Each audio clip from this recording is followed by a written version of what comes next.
Yan mga boss, binabaklas na.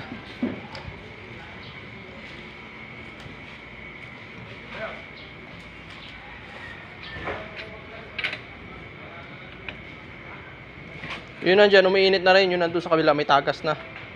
Yun yung pina-adjust ako nung nakaraan eh.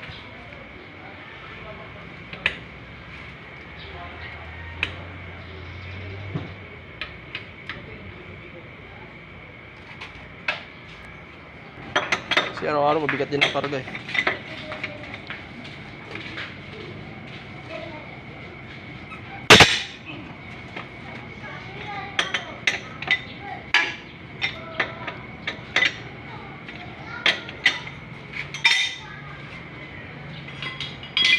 Ayan mga boss, binabaklas na yung gulong. Matagal na kasi hindi nababaklas kaya matigas na eh.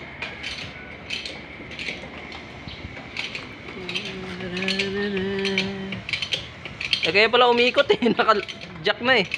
Ha? Kaya umikot yung gulong. Ito? Okay, kaya umikot eh kasi naka-jack na pala, kaangat na eh.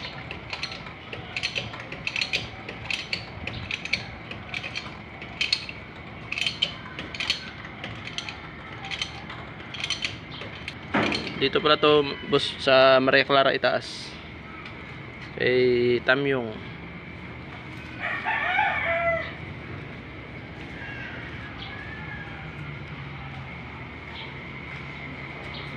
Yung may gustong magpagawa dyan, dalhin nyo lang dito.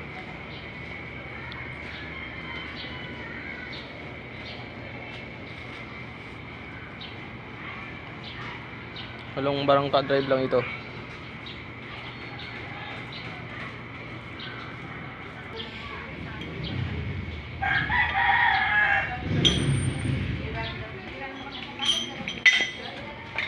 Bagong bago ito no.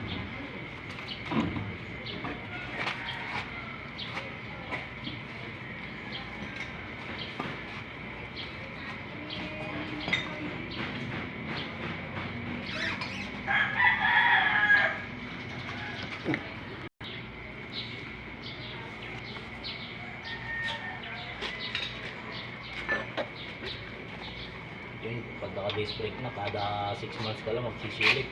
Mag-check. Oo. Magagarasa lang.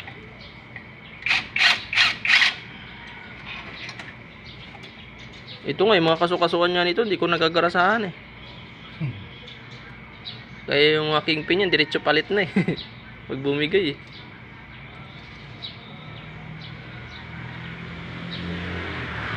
Wala na kasi nagagrasa doon sa seal eh. Wala na nga yung binabaril. Maganda yung binabaril, tagang labas ang dumi nun eh. Yung mga tuyot na grasa. Palit talaga lang yun. Ang grasa na. Saka tinanggal nila yun. At hindi nga yung pang-pump eh. oo. Kaya tanong ko, doon sa amo ng asawa ko eh, kunin yung biling ko na lang eh. Yung ginaganon lang oh. Oo. Yung Yung dati magkano ata kada isang fitting eh. 30 nagpaano ko dyan eh. Dati? Oo.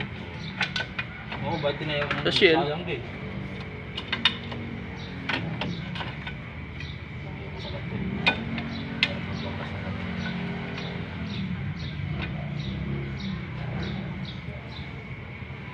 Tsaka oblong na rin yun kasi yung ano niyan eh, brake drum eh. Oo. Yung brake drum nito oblong na eh. Sabi ng tatay mo hindi na lumalapat ang buo dyan sa preno eh.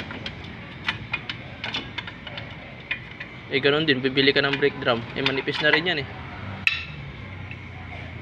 Hindi buo na lang. Saan lang yata ito eh.